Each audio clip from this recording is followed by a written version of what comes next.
podcast is brought to you by the Association for Coaching, the world's leading international professional body which is advancing coaching in business and society worldwide. I'm your host, Simone Sweeney, and in this new series, Getting Started as a Coach, I'm excited to introduce you to experts and coaching thought leaders who will share their passion and experience to help new and aspiring coaches get the insight and information they need to understand the industry, make more informed decisions, and successfully start out in the world of coaching. Thanks for joining us for another episode of Getting Started as a Coach, a new series from the Association for Coaching podcast designed to help new and aspiring coaches to build a strong understanding and foundation for their work. I'm your host, Simone Sweeney, and today my wonderful guests are Katy Mason and Ashana Crichton as we explore accreditation and supervision. Ashana is a master executive coach and uses person-centered approaches to engage in thought-provoking coaching partnerships. Her specialty is working with influential leaders and underrepresented mid-career professionals to navigate real and perceived career-limiting challenges, facilitating meaningful dialogue in support of diversity, equity, and inclusion. By meeting people where they are, she works to break down barriers to inclusion and inspire sustainable workplace practices for all. Katy is the founder of Another Way and has been coaching for more than 20 years. She's a master NLP practitioner and coach supervisor and believes passionately in the power of coaching to support and challenge people to tap into their hidden strengths and talents so that they can thrive and live their life of full fulfillment. In this episode, Katy and Ashana will help us unpack what coaching accreditation is and why it's an important consideration for any coach. We will also discuss the important topic of supervision and highlight how it can enhance any coaching practice. We'll discuss the considerations, practicalities, and benefits of both accreditation and supervision to help demystify these two vital elements of coaching. So, Katy, I'd love to start by asking you how you define coaching. Okay, so it's a privilege to be here today, Simone, and how I would define coaching. I see coaching as a very future-focused intervention that supports and challenges people to tap into their hidden strengths and talents so that they can thrive and live that life of fulfillment that they truly deserve. And that is my mission statement and has been from the day of setting up as a solopreneur, but also it's become much bigger than that over the last sort of couple of years as I've developed because, it's more now about humanity so that we can create that inclusive society and make our planet a greater place to, thrive and live and be professional in as well. And Ashana, how does that sit with your view of what coaching is?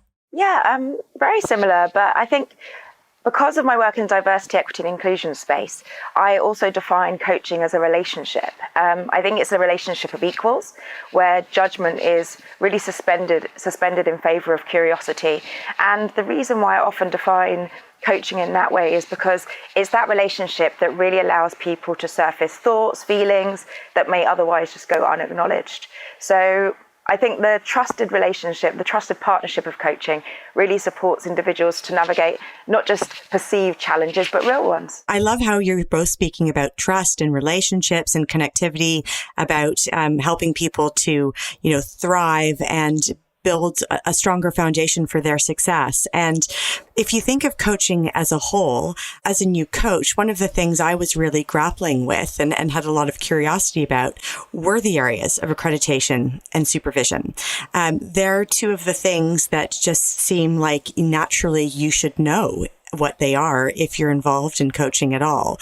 And I think it would be great for us to kind of explore both and try and lift the veil on them because they are two very important areas that do build trust, that help to provide strong foundations, the ethical environment for coaches to work within.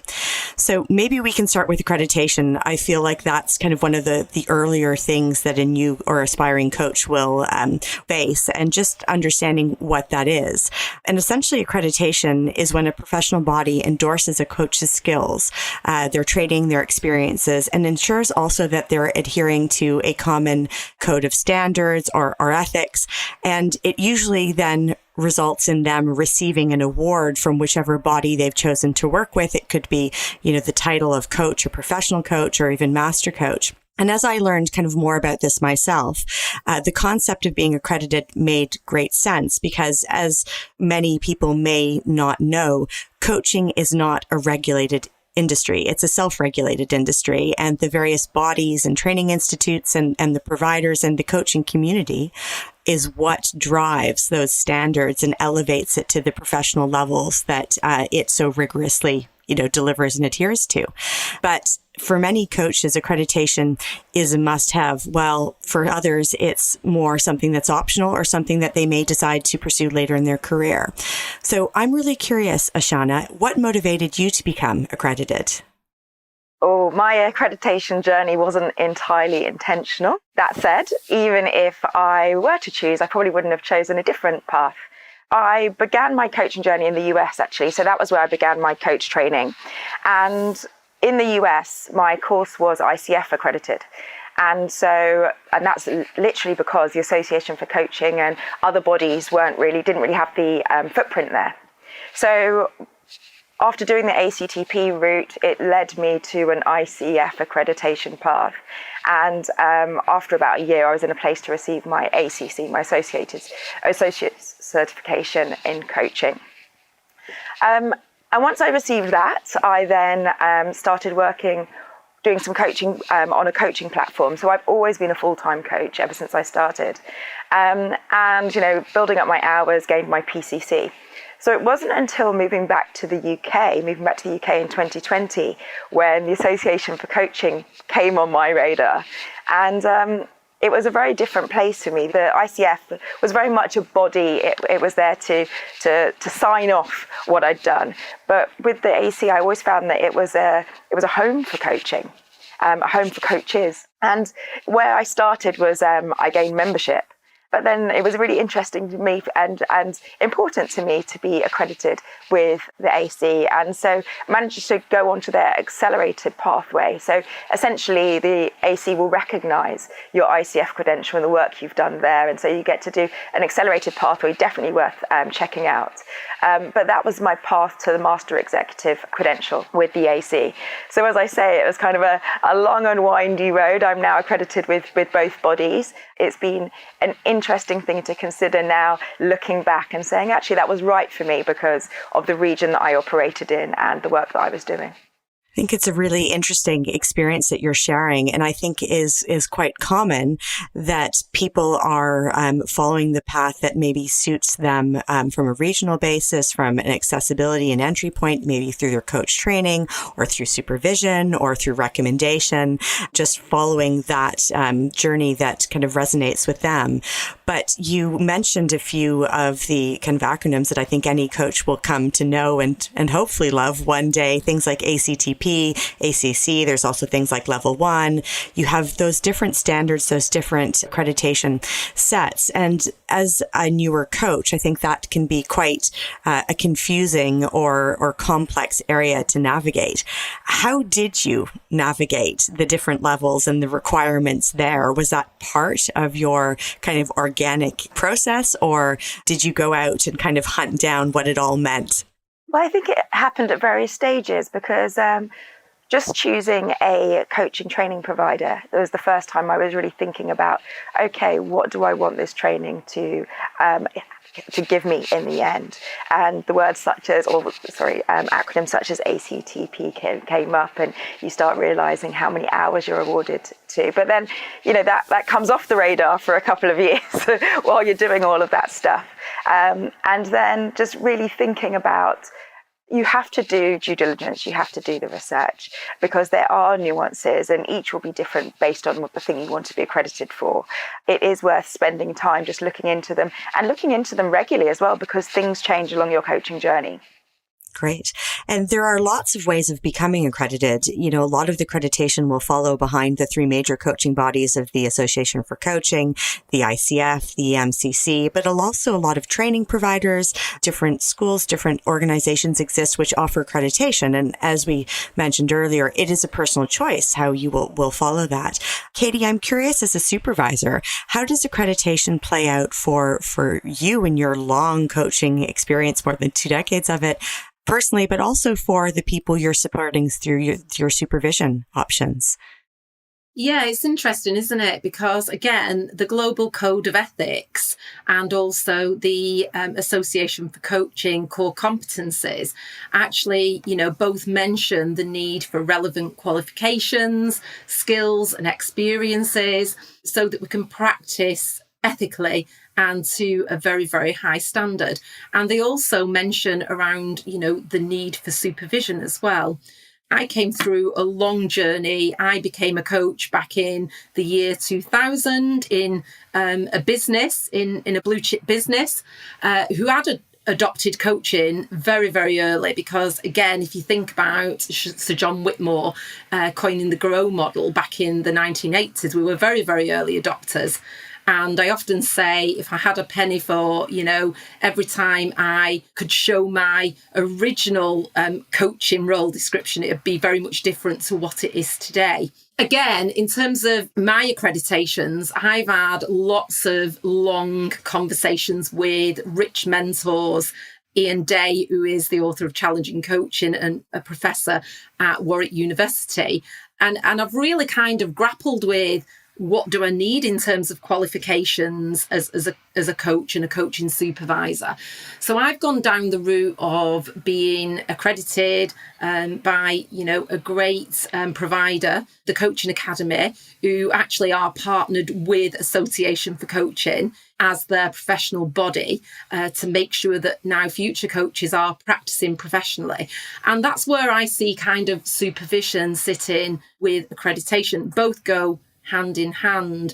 I accredited, again, professionally. I am a member of the Association for Coaching, and I also have to be reaccredited by the Supervision Coaching Academy every 12 months to clarify that I am doing my continued professional development and that, I am actually taking supervision.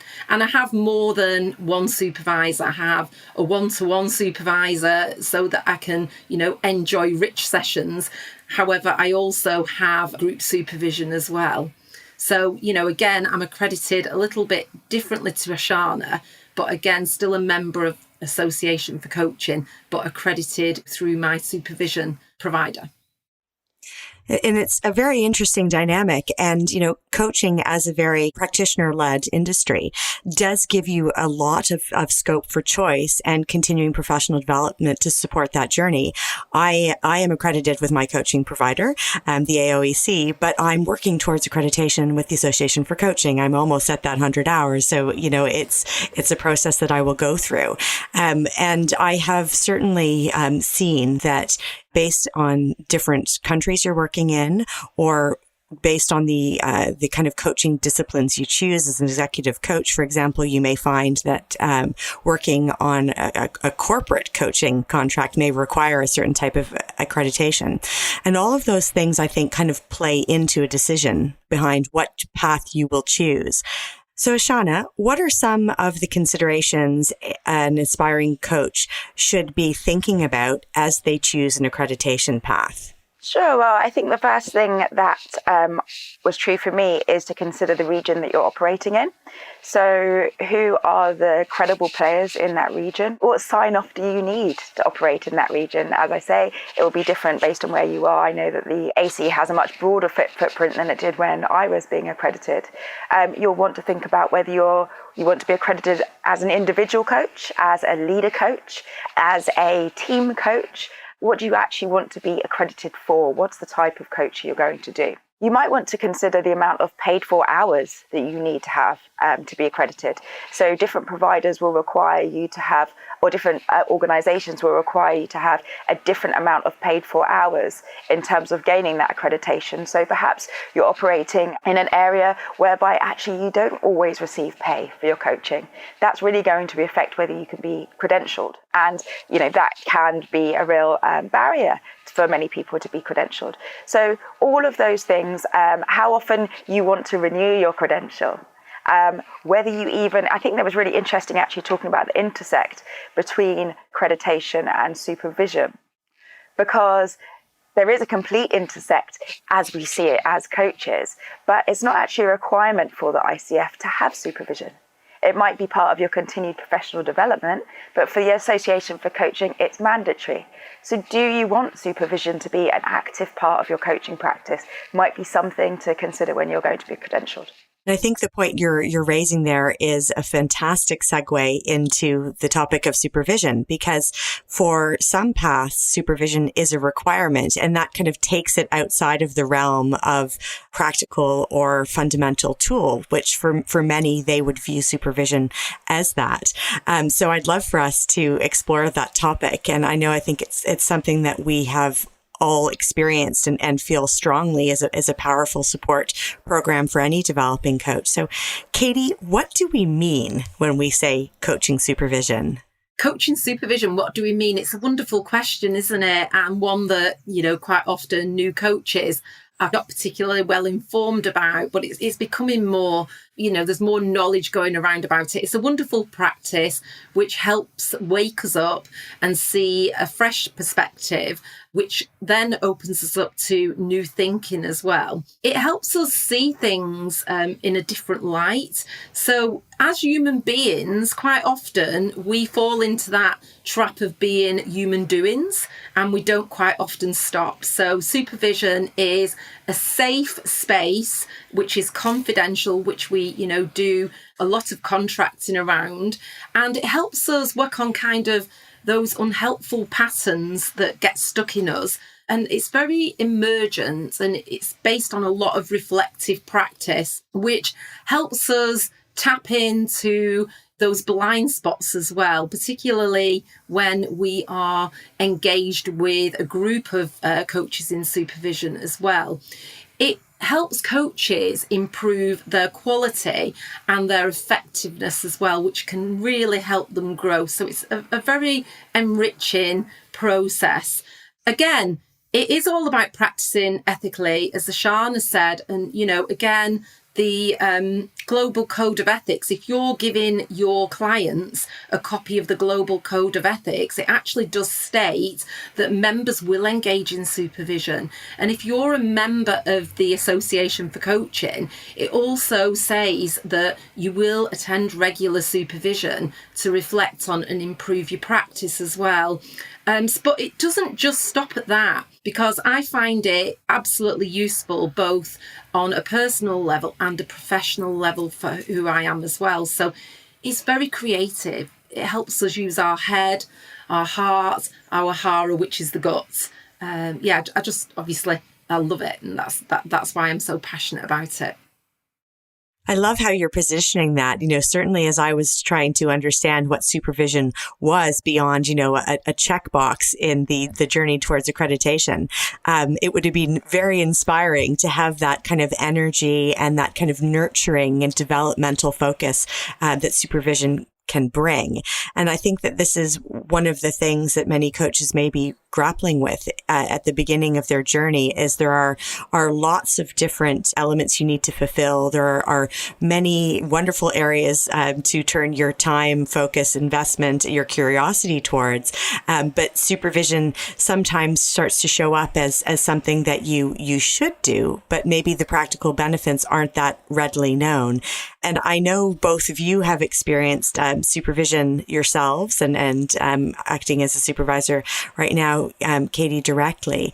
How does someone know that supervision would benefit them? How can we help coaches discover more about the benefits of supervision? Yeah, like I say, supervision, it's a word, isn't it? And, as I've been listening to podcasts previously recorded by the Association for Coaching with those coaches that I describe as being the experts beyond myself, like you've got Anne Kalea and Carol Whitaker, they were saying maybe the word supervision, doesn't land with the coaches. And so if we term it as, and we break it into two words, super and vision, you can see then that it's a bit like putting on kind of those metaphorical glasses and being able to, really see at a deeper level. And the question there that you asked me is, how would you know that you need it? I realised that I needed it several years ago when I was on a mission to confirm to myself that I was going to be the best coach in the UK. And I went to a supervisor and they asked me to clarify what I meant by the best coach. well, I just wanted to be the best coach. And when they actually reflected back, because in supervision, it's, contracted that we can challenge and we can be given feedback, which is very enriching, especially if we absolutely believe in that person that we've gone to. They actually changed one word, which changed everything for me. And they said, what if you were to be amongst the best coaches in the UK? And they asked me the question as, what if you already are amongst the best coaches in the UK? Because I've been practicing for 23 years and I'm very passionate about it.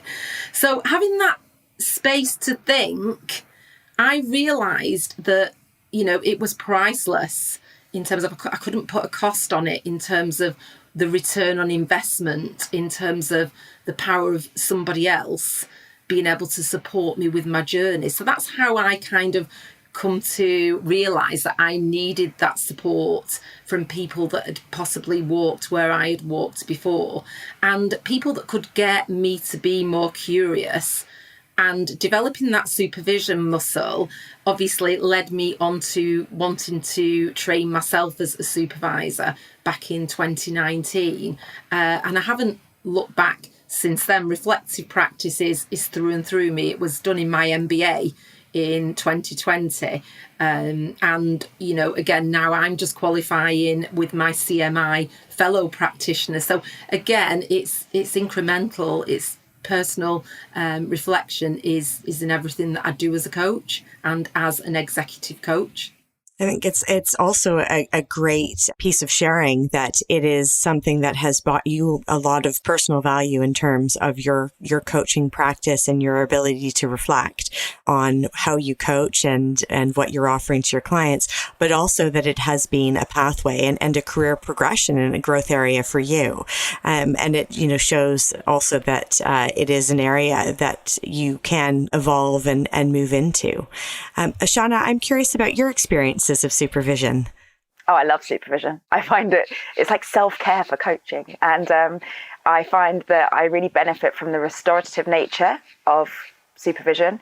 It allows me to not infect my clients with my stuff and get that out of the way so I can sit with them and be present and not try to fix them because of my own needs.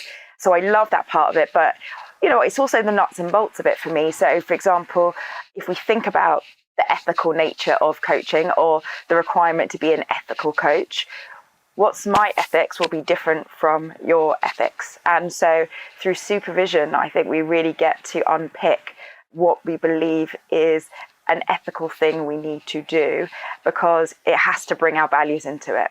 We can only decide what is ethical once we've really explored our own values in relation to that ethical practice, what I decide I should do with a client, what is conflict of interest might be different for me or for you based on those values. So I think it's just a really interesting exploration of ethics. And that's what often comes up for me. And when I feel like I need supervision is when something isn't quite sitting right, when I do need to explore it, when I need to think about what the right thing is to do, because of the bodies that I'm accredited to, but also because of where my experiences and values sit. I love how you describe supervision as self-care for coaches. It's a really important way for us to consider the practice that we have, what we are bringing to our clients, and consider it as a safe space to explore themes, explore our ethics, explore our boundaries, and process what is happening within the coaching dynamics and the relationships we have. So I think it's a really inspiring way of thinking about it. Looking at it kind of from a practical side, what types of supervision are out there? Okay, there is one-to-one supervision out there. So again, like I said, I like the one-to-one supervision with my supervisor when maybe I've got something that I really need to dig into. I may have had a session with a client and something may have come up for me. That could have been maybe some imposter syndrome with that client or, something that I was mirroring back to that client. One-to-one supervision space, it's good to do that safe reflecting if you want to unpick something and have the full attention. There's supervision called triadic, where we can have 3 people in a session who rotate, assuming, different roles. One as the supervisee, one as the commentator, one as the facilitator. So, that can be interesting as well if you're wanting to all 3 of you work on a subject. And then there's group supervision, which is generally made up of around 6 to 8 people, and it's a really enriching environment because you're learning from other people, you are helping each other uncover blind spots. And again, we contract to say you go into supervision not particularly expecting to come away with answers. It's quite often just about unlocking that nut, if that makes sense, and loosening something in there that it might not be the same day that you get the answers. It could be a week later, it could be a month later, but generally something comes up for you, which obviously then helps you inform your coaching journey to actually grow and be better for your clients. Ashana, are there other types of supervision that you've experienced that you could share? Similarly, I have one-to-one supervision. I also have group supervision. I also have supervision with colleagues that we're working on one contract together, and we actually discuss what might be happening within that corporate setting, that corporate space that we're working on.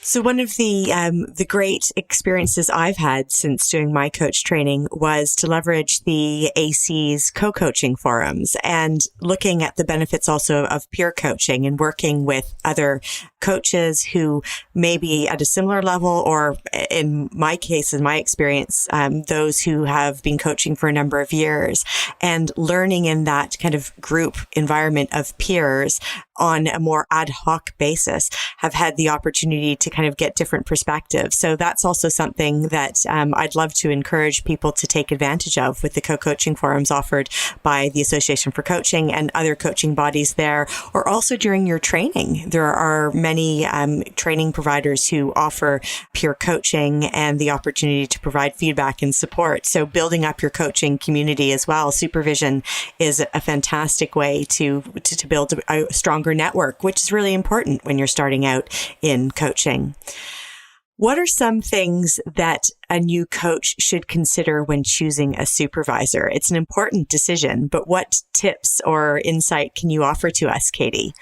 Okay, so again, things that I've considered when I've been choosing my supervisor is, are they in the right industry for me? So thinking about mine is corporate executive, leadership development and team building cultures as well. So I've looked at other supervisors that are actually doing similar things to me as well, and that mindset coach as well. If I'm wanting to look at developing my mindset and growing that muscle, I have a one-to-one supervisor for that particular reason, and then I go to group supervision, like Ashana said, and also I have been to the Association for Coaching's supervision sessions as well, and co-coaching sessions like you've said, Simone, and I would highly recommend those.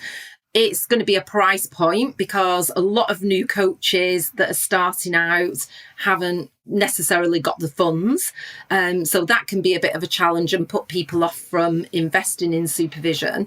And, that's why I've created an affordable group supervision. I am a supervisor with the Coaching Academy as well. So that is going to allow me to work with new coaches that are coming out as well. I've been in that position. I've been through their training. And like I said, now they're partnering with the Association for Coaching. So I feel that I am well placed to be able to help a lot of new coaches as well. It's crucial to know what credentials your supervisor has got as well. Are they practicing professionally? Are they walking their talk as well? And how are they keeping up to date with essential accreditation? Supervision needs to be engaging, motivational and fun. As part of my Coaching Supervision Academy expectations, they put out continuous professional development sessions, which help us explore other creative ways of supervising so that I can bring, kind of diversity as well to my sessions as well. So you might choose a supervisor because they're in that preferred niche or field for you, or you might choose that supervisor because they engage you and they motivate you and you feel, uplifted when you've gone out of there, you're feeling better than when you came into that session. And also that confidence and that safety is absolutely key. There is a great book actually called Being Supervised, this book by Eric Dehan and Wilhelmine Rigugin, if I'm saying that right. And it is a good place to start reading because it does actually say you may pick a supervisor that isn't right for you, and what would you do then? Because you've got to be able to have that open, honest conversation and agree to sometimes disagree and move on if that isn't the right supervisor for you. That's fantastic advice. Ashana, is there anything you would add in how you find a great supervisor fit? Well, I definitely agree with Katy in terms of not every coach is for everyone and not every supervisor is for everyone. So in the same way as you'd embark upon trying to find a new coach, do chemistry sessions, see what works for you. I think the other piece that's been really important to me is subject matter expertise. So from a diversity, equity and inclusion capacity, it was really important for me that my supervisor had social justice expertise. And so you'll want to really think about what you want from the relationship. What are the type of inquiries you're going to bring?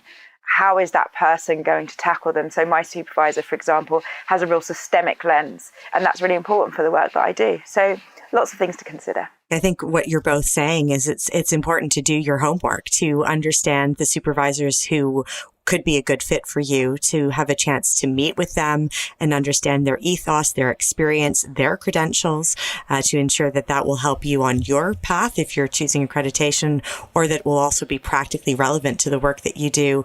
But of course, that you fit, that there is that chemistry and that you're able to work and benefit from that relationship, particularly with it under the lens of it being coaching, self-care.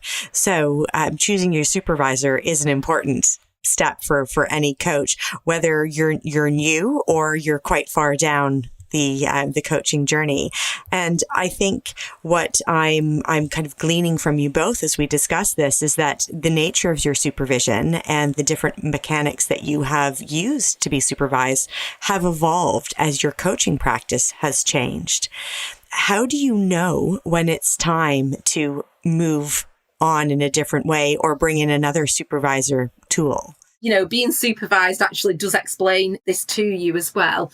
It's initially knowing who you are and are you getting your needs and wants met. Edna Murphy, who is the director of the Coaching and Supervision Academy, says who you are is how you supervise. And again, who you are as a coach is how you are going to coach. So is the supervision actually having benefits to your coaching? Are you reflecting and thinking, I am growing, as a coach, I am growing professionally, I am growing personally, I am practicing more ethical as a result of that supervision. Also, it may be that you are going to your supervision and you are not feeling connected with your supervisor, you are not feeling heard.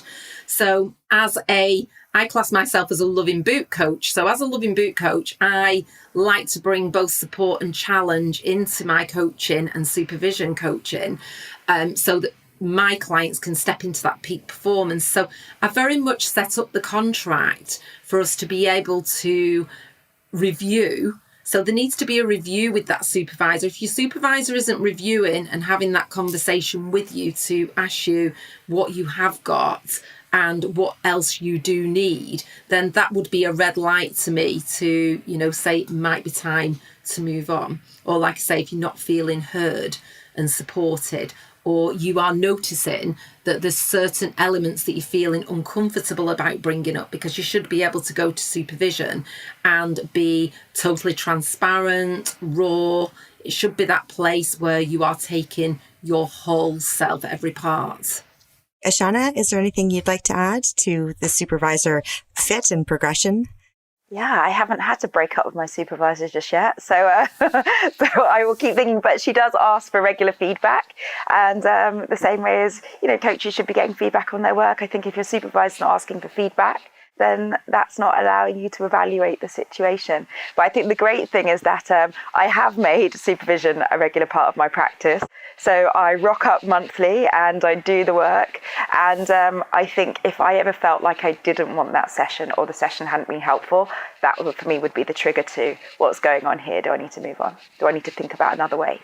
You're both speaking to the importance of that ongoing feedback, that contracting process as well, just as you would bring that into your discussions with your clients, that you and your supervisor are in open and free kind of regular dialogue around the value, the process, and how that is enriching your own coaching practice, as well as helping you to be a more effective, steady, happy coach within the work that you're doing. Are there any other places where accreditation and supervision intersect? We explored how supervision is more than just something you should do or you need to do for accreditation. But are there places practically where you have seen in your experience so far where accreditation and supervision are working in tandem or complementing each other? Yeah, I guess I completely see them working in tandem. For me, it's that commitment to reflection. It's the commitment to self-development. Both accreditation and supervision are you saying, as a coach, this is an important part of my journey. That said, in the US, when I did my training, supervision just wasn't something that was emphasized. So I didn't have a coaching supervisor for the first 3 years of being in practice because it wasn't something that people were talking about. When I came back to the UK and joined the AC, we were having these conversations about supervisors and the investment in supervision and how many hours you should be putting towards supervision based on your client base. It just wasn't something that happened previously. And so while I think the two are very much intertwined and very much intertwined for me, that has not always been the case for me. So there is a world where the two don't intersect. And the question is, where do you get that restorative piece? Where do you get that check-in on ethics? Where do you get that self-care if not being supervised? That's such a important reflection to be sharing, particularly as the intent of this episode is to help people understand more about accreditation and supervision, but the connection and how they support the holistic practice of a coach. So I think that's a really important takeaway from this conversation. Katy, how do accreditation and supervision interact and intersect for you? Yeah, coaching, accreditation and supervision intersect for me in terms of it's about both of them help raise the bar for, the coaching industry that currently is unregulated. So it's helping us practice safely. It's keeping us the elite. I've never been asked for my credentials and now I'm building up a store of them. My husband says, are you looking at paper in the wall with everything that you've got? However, that might be something in the future that comes back to bite a few people that haven't got that.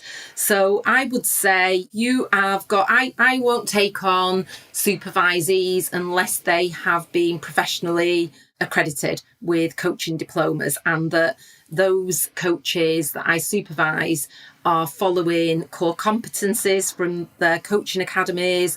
They are members of Association for Coaching. I'm promoting that to them because, again, the core competencies for the Association for Coaching are really rich and important.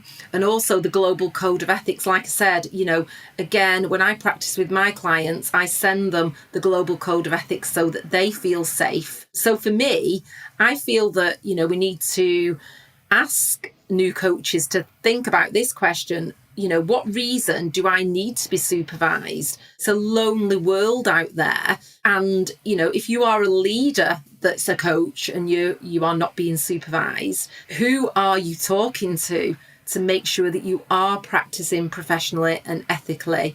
So you can have the qualifications, but if you're not doing the supervision, as Ashana said, who is absolutely holding you to account is the big thing for me.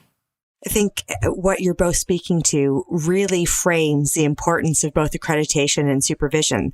They're both mechanisms to ensure a high professional standard in coaching, to introduce standards, to support and to kind of bed in the ethical practices within coaching, to ensure that coaches can continue to develop, can learn new skills, and reflect on the work they're doing, as well as being great channels for building your coaching network in your community and your kind of ongoing professional development.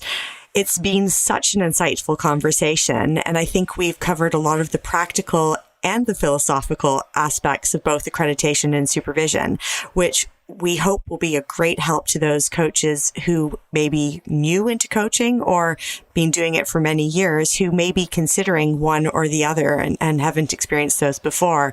And in the show notes, we'll provide more information about both and information on the books or the people that you've shared in the conversation. Thank you both so much for sharing your experience and your wisdom, and also for your energy in this discussion today. Before we wrap up, I'd love to ask you both for your one pearl of wisdom that you'd love to offer to a new coach. So, Katy, let's start with you, please. What would you advise? What nugget? My words of wisdom today are go away and focus on the necessity of great contracting, so that you can both support and challenge your clients to get them into that peak performance zone by holding them accountable. If you can contract really well and you are turning up as how you coach or how you supervise, those tensions can be addressed. So we can calibrate the tension then, and we can get a lot more from both coaching and supervision. I mean, the magic then starts to happen when we see goal achievement and get into that dream destination that we've really gone into to that vision. And also, finally, encouraging coaches to be vulnerable. We know that vulnerability is one of the key traits now of a trusted executive leader and of a great coach as well. And failure isn't fatal. We love coaches to come into a safe and confidential environment, sharing their fears and their failures so that we can learn from those. That has been when I've actually accelerated and had my greatest growth spurts, when I've actually, faced up to my failures, because there's always another way. Fantastic. Thanks. Ashana, your one piece of wisdom? I just say practice. Build your confidence, whip away the safety blanket and take on clients, learn from your experiences, learn from your mistakes, find, like minds, talk about coaching. So often when you are a new coach, you introduce yourself via your previous career, your previous experiences. You have to have coaching experiences to then really feel and be a coach. That's fantastic practical advice from both of you. Katy and Ashana, how can people get in touch or find out more about your work? Okay, so I'm a big fan of the LinkedIn platform, so they can look me up at Katy Mason. My coaching business is Another Way Coaching and Training Solutions. I have a website which is www.anotherway.me.uk, or alternatively email me. It's katy@anotherway.me.uk. Super. And Ashana, how can people connect with you? Also on LinkedIn, Ashana-Crichton, via my website, which is arc-growth.com, arc-growth.com, or email me, ashana@arc-growth.com. Fantastic. And we'll also include that information in the show notes so people can find you easily, as well as benefit from some of the links, assets, and resources that you've mentioned in the discussion today. Thank you both so much for your contributions today. I'm sure they'll be a great help to those who are exploring coaching. Thank you. Thank you. It's been great to be here.